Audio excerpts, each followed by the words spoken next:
Gina Carano's Cara Dune is a fan favorite. Cara Dune toys sell like hotcakes, and Gina Carano herself rose to the top of imdb Starmeter. But Lucasfilm appeared to be none too pleased about it. In this editorial then, I'll explore how the Kennedy faction not only are symbolically trying to erase fan favorite Gina Carano, but how they also dropped the ball in bringing back one of the few fan favorites actually to come from them, namely Alan Tudyk's K2SO.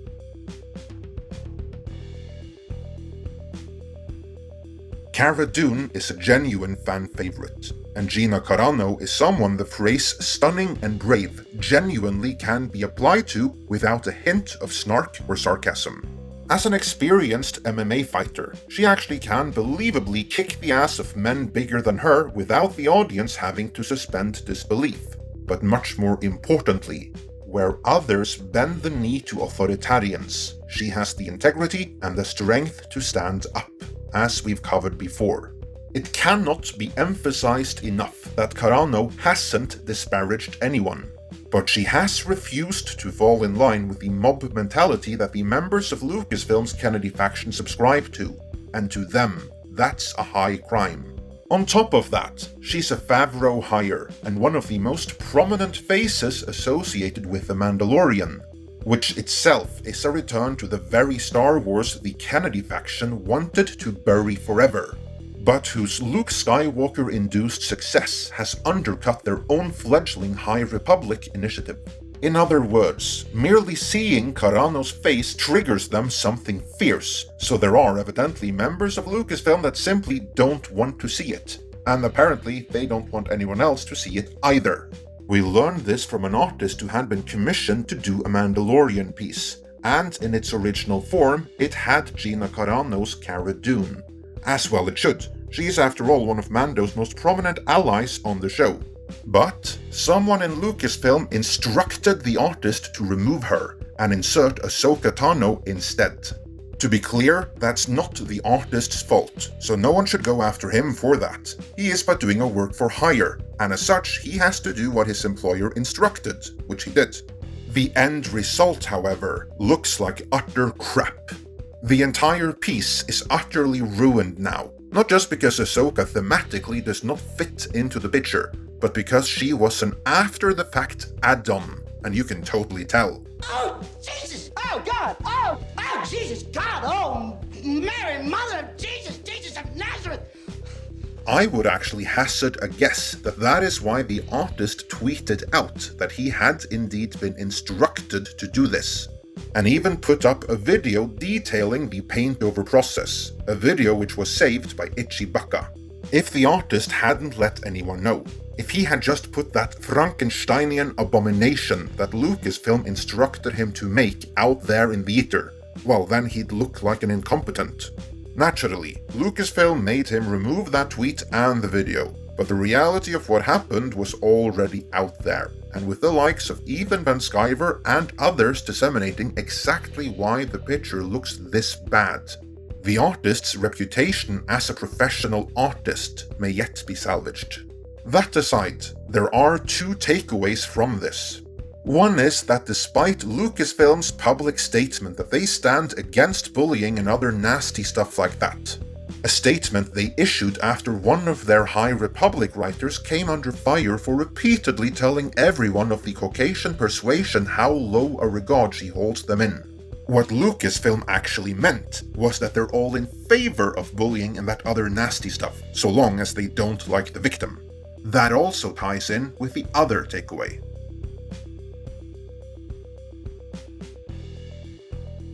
We have previously covered how Lucasfilm is a house divided between the Kathleen Kennedy faction of ideologues for whom Star Wars is but a platform, and the Jon Favreau faction, for whom Star Wars is a cultural institution to be treasured, and to be brought back from the brink with the Marvel treatment after the Kennedy faction had their way with it. The two factions don't like each other much, but the ideologically driven Kennedy faction in particular really don't like the vastly more popular and successful Favreau faction. You will recall that in our previous video, we relayed a scoop from Disney insider WDW Pro. in which it was, in not so many words, claimed that the Kennedy faction views the Favreau faction's Star Wars as appealing to an inherently toxic demographic. That's the real issue. They, the Kennedy faction, see all of you, the traditional Star Wars fanbase, as a bunch of politically illiterate bumpkins. And the last thing I need to do is to sit around listening to them two guys talking about their butthole and their nutsack. So, since the Kennedy faction don't much like Star Wars fans, or the Favreau faction they see as catering to them, they will take petty potshots at them any chance they get. We recently saw that with Pablo Hidalgo, and I think this is more of the same. But going after Gina Carano this way isn't just petty of them, it is in my opinion downright insidious. And I think they target her, because she very publicly won't bend the knee to their ideology. If it was up to them, Carano would have been fired a long time ago, but thankfully, as we've covered before, Kathleen Kennedy doesn't wield the power she once did. Which is the only reason we got Luke Skywalker in The Mandalorian in the first place. But of all the things made under Kathleen Kennedy, not everything was bad. Some fan favorites actually came from that too.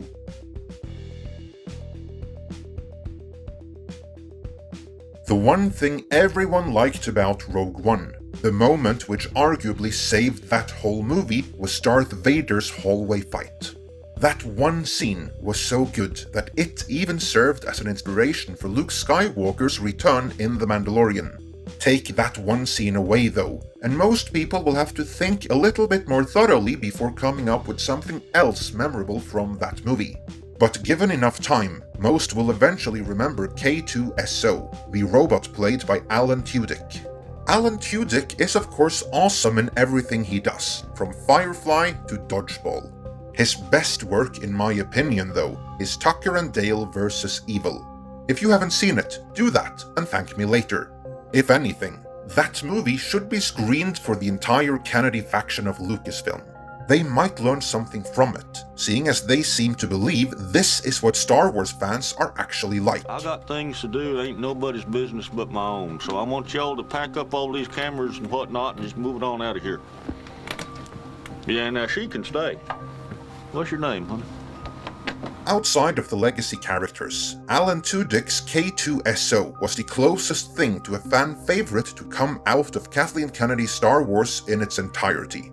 Now, Rogue One was of course a prequel, based on a throwaway line from the original Star Wars, and in order to line up, it had to end with all the newly introduced throwaway characters dying, which it did, and that was good and well. However, for some reason I can't fathom, Kathleen Kennedy wanted to bring back Diego Luna's Cassian Andor, which means the prequel will be getting a prequel. To be clear, I intend absolutely no disrespect towards Diego Luna, who is a fine actor, but no one really cares about Cassian Andor. So the only reason to be excited for the in-development Disney Plus series Andor is that it would also feature the return of Alan Tudyk's K2SO. Well, it now transpires that K2 won't be in it after all, at least not yet. Tudyk told Collider, "They're shooting it right now, I'm not in it.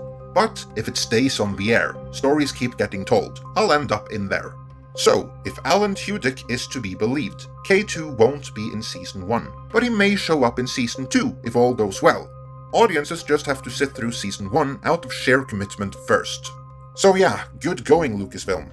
As if it wasn't bad enough that the Kennedy faction can't even bring out one of the few fan favorites of their own making in a timely fashion. They also try to erase a fan favorite of Favreau's making. It's really incredible that such a situation is allowed to persist. Why would Bob Iger stand for this? That will indeed be the topic for our next epic Star Wars-centric video, in which we explore just how much of this is really Bob Iger's fault. Be sure to check back for that, but until then, let me know your thoughts on how well Lucasfilm is managed, and how excited you are for the Cassian Andor series, which apparently won't feature K2 anytime soon, in the comments.